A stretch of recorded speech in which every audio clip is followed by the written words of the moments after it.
Suman TV ప్రేక్షకులకి నమస్తే. ఈరోజు నేను విజయవాడకు వచ్చిన. ఎందుకు అనంటే మీ అందరికీ తెలుసు Manipal hospitals, Manipal education groups, వీళ్ళ ఏదైతే మొత్తం గ్రూప్ ఉందో it's a huge group. So విజయవాడలో ఉన్న మణిపాల్ హాస్పిటల్లో చాలా చాలా ఎక్స్పీరియన్స్డ్ డాక్టర్స్ ఉన్నారు. ఫస్ట్ మాట్లాడుకోవాల్సిన డాక్టర్ ఎన్ మురళీకృష్ణ గారు.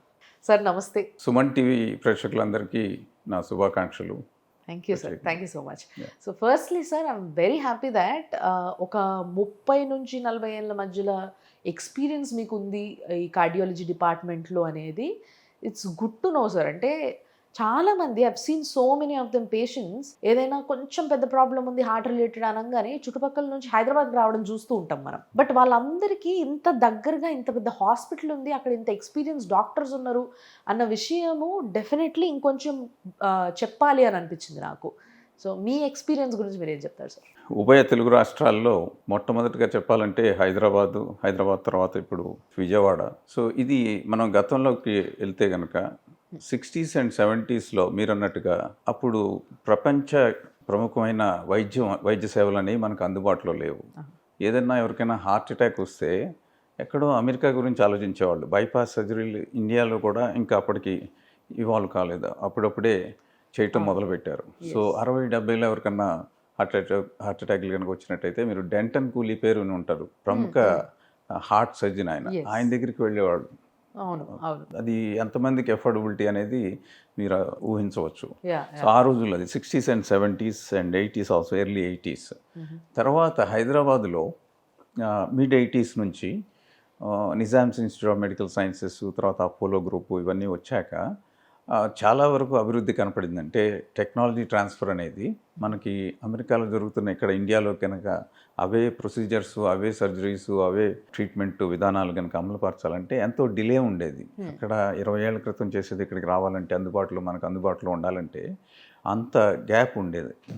సో 77లో ఫస్ట్ యాంజియోప్లాస్టీ అనేది ప్రపంచంలో జరిగింది. ఆండ్రూ బ్రిన్జిగ్ అనే ఆయన జర్మన్ కార్డియాలజిస్ట్. ఆయన జర్మనీలో అది ఫస్ట్ యాంజియోప్లాస్టీ చేస్తే ఆ టెక్నాలజీ ట్రాన్స్ఫర్ ఇండియాలోకి 7 years పట్టింది రావడానికి. 84లో ఫస్ట్ యాంజియోప్లాస్టీ ప్రప్రథమంగా మన ప్రముఖ తెలుగు గుండె డాక్టరు, హృద్రోగ నిపుణులు పద్మశ్రీ సోమరాజు గారు, మా గురువు గారు. సో ఆయన చేయటం అనేది జరిగింది, first angioplasty in our country. ఇప్పుడు 84 దాటి ఇప్పుడు 40 సంవత్సరాలు అయింది. 40 years అంటే ఆ టెక్నాలజీ ట్రాన్స్ఫర్ అనేది ఎంత ర్యాపిడ్గా ఉందంటే maybe because of media and other things and learning curve అనేది బాగా షార్ట్ అయిపోయింది. అంటే అక్కడ చేస్తున్నాయి ప్యారలల్గా మనం సపోజ్ వాల్వ్ రీప్లేస్మెంట్స్ అనేవి ఆపరేషన్ లేకుండా ట్యాబీ అంటే ట్రాన్స్ అయోటిక్ వాల్వ్ రిప్లేస్మెంట్స్, తర్వాత మికాస్ అంటే మినిమల్ ఇన్వేజివ్ సర్జరీస్, తర్వాత మైట్రల్ క్లిప్స్, ఇవన్నీ కూడా అమెరికాలో జరుగుతున్న దానికన్నా కూడా మనం అత్యంత సులభంగా మనకి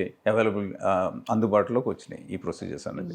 అంత గ్యాప్ ఉండేది వరకు టెక్నాలజీ ట్రాన్స్ఫర్కి. ఇప్పుడు మనం ప్రపంచ స్థాయికి అందుకోగలిగాం. ప్రముఖ కేంద్రాలు అంటే కల్కట్టా, ఢిల్లీ, హైదరాబాదు, చెన్నై, అక్కడే కాకుండా మనకి ఇప్పుడు హైదరాబాద్, విజయవాడలో కూడా ఆ టెక్నాలజీ అనేది బైపాస్ సర్జరీస్ ఇప్పుడు చూసేటట్టయితే విజయవాడలో 20 centersలో బైపాస్ సర్జరీలు జరుగుతున్నాయి. అట్లాగే యాంజియోప్లాస్టీలు, స్టెంట్ ప్లేస్మెంట్స్ అనేది విజయవాడ, గుంటూరు, ఆంధ్రాలో కూడా చాలా చోట్ల ఈ బైపాస్ సర్జరీలు, తర్వాత ఈ యాంజియోప్లాస్టీలు అందుబాటులోకి వచ్చినాయి. సో మరి how is Manipal hospital different from all these 20 centers in Vijayawada? Manipal is to tell you the thing, it is the first real corporate center in Vijayawada. అంటే విజయవాడలో సూపర్ స్పెషలైజేషన్ అనేది ఒక గొడుగు కింద అన్ని స్పెషాలిటీస్ ఒక చోట ఉన్నది మణిపాల్ ఒక ప్రాముఖ్యత. అంటే స్టార్టింగ్ ఫ్రమ్ కార్డియాలజీ, ఆంకాలజీ, అన్ని విభాగాలు అనేవి ఈ సెంటర్లో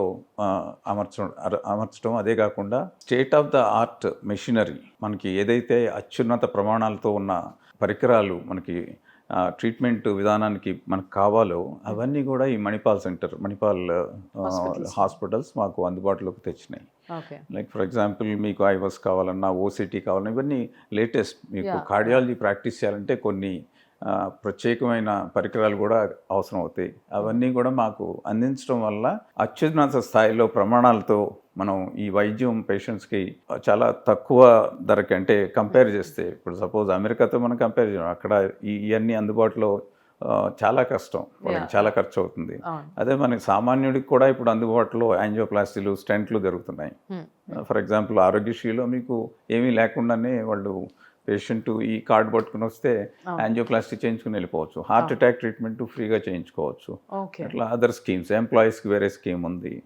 అన్ని సదుపాయాలు ఉన్న ఏకైక real super speciality corporate hospital ఇప్పుడు విజయవాడ, గుంటూరు ఓకే. అందుబాటులో Manipal hospital is the first hospital. So మీరు యాజ్ డాక్టర్ సార్, చాలా సీనియర్ డాక్టర్గా మీరు ఇక్కడ వర్క్ చేయడానికి గల కారణాల్లో ముఖ్యమైన కారణాలు ఏంటి? ఫస్ట్ నేను ఇండివిజువల్గా ఒక కార్డియాలజీ ప్రాక్టీస్ చేయాలంటే ఈ పరికరాలు అనేవి కోట్లలో ఉంటాయి. ఎస్. నాకు ఒక క్యాత్ ల్యాబ్ కావాలంటే సుమారుగా 5 కోట్లు 6 కోట్లు, ప్లస్ దానికి ఒక మెషిన్ ఒక్కటే చాలదు.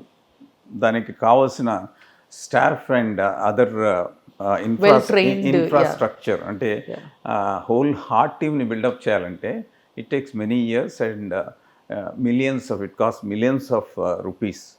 సో ఇవన్నీ ఇండివిజువల్గా ఇఫ్ ఐ డూ సపోజ్ నేను నా సెంటర్లో పెట్టుకుని నేను యాంజియోప్లాస్టీ చేసి లేకపోతే సర్జరీ చేయించి ₹1,00,000 నేను తీసుకున్నానంటే I directly get the thing that doctor Muralikrishna ₹1,00,000 ఆయన ఛార్జ్ చేశారు మాకు అని చెప్పి. So I don't want that kind of poser. And then it's corporate కింద అందరి మిగిలిన డిపార్ట్మెంట్ సపోర్ట్ తోటి చేయడం అనేది it's a luxury really. And the quality అనేది ఈ రకమైన ప్రాక్టీస్ చేయడం వల్ల పేషెంట్ కూడా నిజమైన నైపుణ్యంతో కూడిన వైద్యం అనేది ఇచ్చేందుకు మనకు సాధ్యపడుతుంది. So that's the reason I walked ఉంటే కార్పొరేట్ దిస్ థింగ్.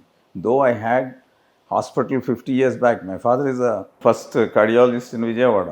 ఆ రోజుల్లో డిఎం లేదు. ఆ రోజుల్లో ఎండీనే is considered as a cardiologist, is considered as a pulmonologist. So is the first MD started his practice in Vijayawada way back in 60s, early 60s. Very nice. So చిన్న ఉన్నప్పటి నుంచి ఒక డాక్టర్ని చూస్తూ పెరుగుతూ డాక్టర్ అయినా, సో కాబట్టి ఆయనకున్న ఎక్స్పీరియన్స్తో ఎంతోమంది పేషెంట్స్ని ఆయన డీల్ చేయగలిగిన చెయ్యి కాబట్టి ఇక్కడ మణిపాల్ హాస్పిటల్స్ కూడా ఆయనను చూస్ చేసుకుంది. అండ్ ఆయన మణిపాల్ హాస్పిటల్స్ని చూస్ చేసుకోవడానికి గల కారణాలు కూడా చెప్పారు. So thanks for that sir. Thank you so much.